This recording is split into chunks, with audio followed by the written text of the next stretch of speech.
The neutral type in Palworld is home to some of the strongest pals in the game, and in this video I'll be breaking down the top 5 strongest neutral pals in Palworld's 1.0 update.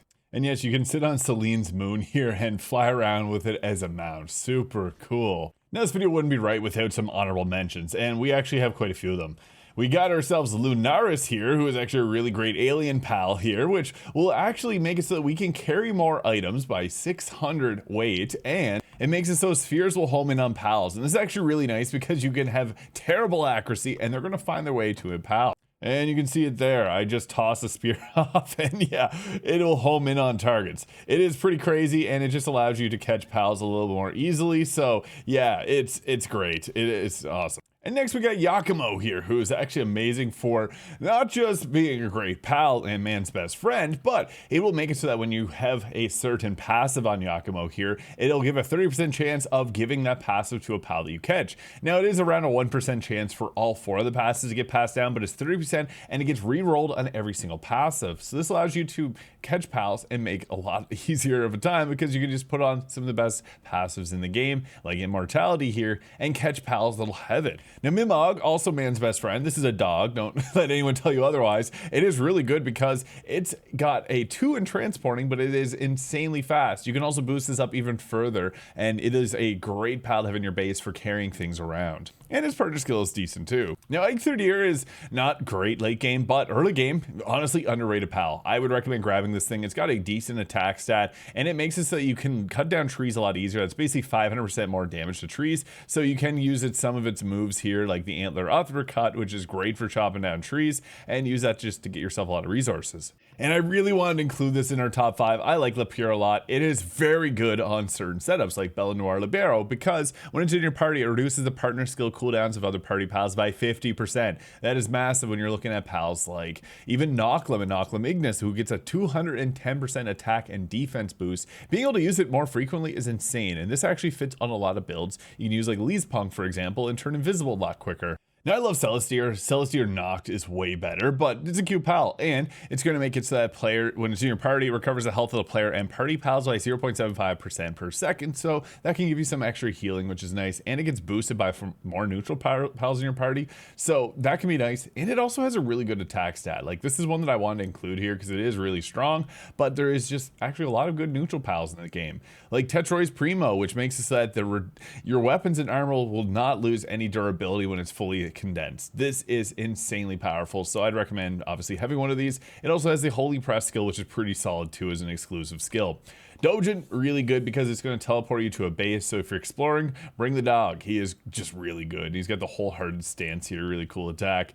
Now Valentail is an interesting one because it's going to make you a lot more floaty when it's in your pal party there. So you can see big boost to the jump. And if you throw on the anti-gravity belt while having this, you jump even higher. So you can get really high up in the air. It's pretty crazy. So yeah, that is a funny combination. It makes it really good against Panthalus. There's even more pals to be named, but I'm going to start off here with our number 5, Gorriv Rat. This is actually a pretty insane pal because it has one of the best partner skills for itself in the game because it is able to boost up its damage with the full powered gorilla mode. So what this ends up doing is when it's activated, it's going to increase Gorriv Rat's attack by 300% for a limited time.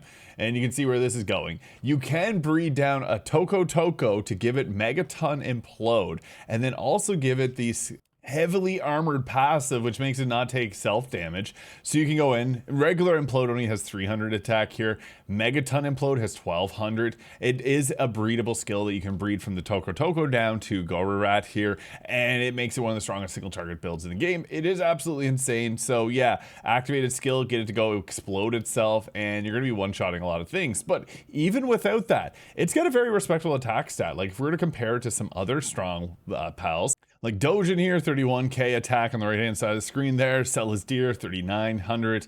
This is 3200. However, again, it can increase its attack by 300%, putting it above every other pal in the game. So yeah, this is a very strong pal. And one thing that's nice is the same type attack bonus in Palworld is only 20%. So you can max out your Gorrirat. It learns quite a bit of different moves, and you can elemental match against bosses, use its partner skill, which increases attack power an insane amount, and use it to take out any boss in the game. It is a very strong pal and definitely an underrated one. I have to say this is definitely definitely a strong pal, but we have 4 others on this list that are also really good. I guess the main downside being is you can't have this active at all times, obviously. And to compare, even Nochlin only has a 200% damage increase versus a 300, so yeah, pretty wild. But in 4th place, we have Celine. Now, this is a dark and neutral type. We'll see another on this list, but what makes this so great is that it has a really good partner skill here. When mounted, enhances neutral and dark attacks by 30%. So you can ride on its back, and it actually has some pretty nice moves. It has its own Seigetsu Flash here, which is a special move, which does an insane amount of damage there. Yeah, we got 17k damage off on that there. It's getting boosted by its partner skill if we're riding on its back. Now, you can also use a lot of the different abilities here because it's going to fly as well. So you got like the Moonlight Beam here. It has a lot of really powerful attacks and it looks really cool. There we go, the Kamehameha, just absolutely destroying everything. You see it there, really strong. And then it also has moves like the Star Mine there. So yeah, you can use this to just absolutely cover an area. This is great against flyers because if they go move into that explosion, it gets them it just destroys them immediately. So yeah, there's so many really fun attacks on this pal. Just makes it a really strong one. And neutral and dark is actually pretty solid typing here. So yeah, you got a lot of really great attacks. Its special abilities here are really good. Seigetsu Blade is its earlier game version, which is only 350 attack with 16-second cooldown. And then we have Seigetsu Flash, which is the enhanced version, 30-second cooldown, 700 power. Moonlight Beam is another skill that's exclusive to it again. The Kamehameha Blast and Star Mine, again, just being really nice against certain enemies. We also get a lot of other really good ones like Comet Strike, Dark Arrow, and Natural. So it is a great pal, and you can actually catch quite a few of these. But yeah, Moonlight Beam is so cool. Yeah, huge area of effect, and you can see it just blasts right through walls. So you can use this to take out camps really quickly. So yeah, use this. It is very strong, and then you can just set up with the Star Mine so that any enemies that come running at you, as you see there, are just getting destroyed by that. It's such a powerful pal. I just love Moonlight Beam so much. So yeah, use this to just take over camps really quickly because yeah, it's just able to just melt through walls as you saw there.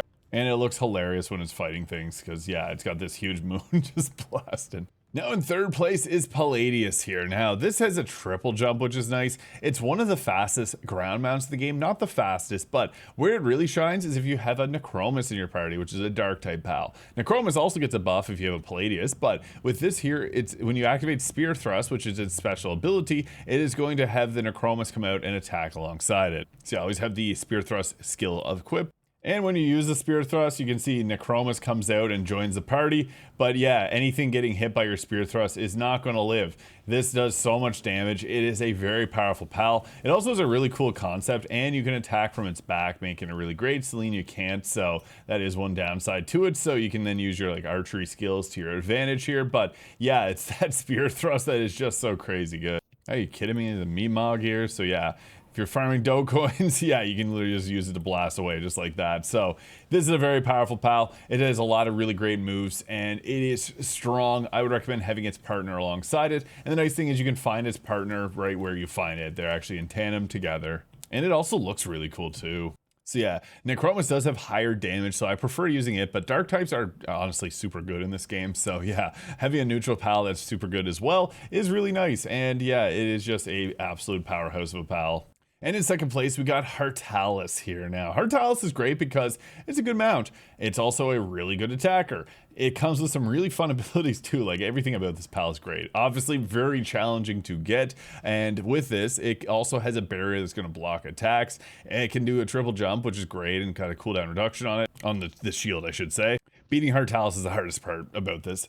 But 3 distinct, unique, exclusive moves here with Divine Wing, which will let it jump back and attack, Purifying Light, which hits in a huge area, and Sacred Rain. So 3 exclusive skills, nothing to match Xenoguards, but you can see here with the fast movement speed, you can get in, use things like the Divine Wing, which looks amazing. You rush forwards like that, and again, anything gets hit by it is probably gone. The Divine Light here, as you can see, big wind up with that big ball that it's charging up, and yeah, then it goes down and just completely nukes below it. So yeah, that's why it went running. It does have a very long wind up, but that's okay. And then it also has the Sacred Rain ability too, which lets you just dash forwards and just blow up like that, and then follow up with even further attacks here. So yeah, It's got a long windup on these, so it is one that while it can be mounted, it's probably better to let it do its own thing with the AI hunting it down targets itself. As you can see here, it just, the windup is just so long. So that's good for farming as well, because you can use that to cut down every tree in a 10-meter radius. But yeah, it is a very strong PAL. Even just doing its basic attacks, it will meld too, because of its very high attack stat it's got going on. Like for example, we had Palladius there with a 39k. We have Selene with a 38 or 3800, 3900. Hartalis 4200. It's just another level. It is also a really good PAL to have at your base for logging and gathering. So overall, really strong PAL. 3 strong neutral moves. And our number 1 strongest neutral type PAL in the game, in my opinion, Solen. Now, this is not strong as Hartalis as a combat fighter. However, it's got the best partner skill in the game, just plain and simple. This is definitely a response to the amount of people that are running Gobfin only parties, because if every PAL in your party is a different species, it increases your attack by 80%. That's huge. And while you look at his attack, it's actually very nice. 3,800, 42, 39, 38, and then 32 there. So it is roughly the same as Selene, but a much greater partner skill. It is really just about buffing out the player. And when you have weapons like the mechanical bow that can just hit for 24,000 damage attack, it makes for Selene being a really strong PAL. Selene also has their own unique move, and it looks really cool. They're like a ballerina kind of theme with the black quilled ballet. But yeah, this thing is also a great handiworker. It's the best handiworker in the game until you get a fully maxed out like Sekhmet, for example, but it has 2 transporting, some gathering, and handiwork. So it's great at the base. It's great in your party because of the insane damage buffs. This is probably going to be one of the most popular PALs in the game just because of this Untainted Maiden skill here being so very powerful. The player themselves can output a crazy amount of damage, and getting an 80% damage buff when this also will stack with other abilities. So if you're using that damage buff, you can then also have something like Lumen, who will take whatever damage you got buffed up and add that 30% more. So it's stacking insanely high damage. So it's very good to use with others. Like you can stack Gobfin and Gobfin Ignis. These are 2 different species, so you get 20%, 20%, 80%. That's 120%. And if you have Vanguard, that's another 10% for everything in your party. So the player damage builds can go crazy. You can even stack it up with critical hit PALs like Crowling's Terra, Vanwar, and Chris. But Lumen really takes the most advantage of Solen's very powerful skill here, but it's just so good. So yeah, let me know your favorite neutral type PAL in Palworld's 1.0 update. Hit the subscribe button below if you enjoyed this video, and I hope you guys all have a great day. We'll catch you in the next one.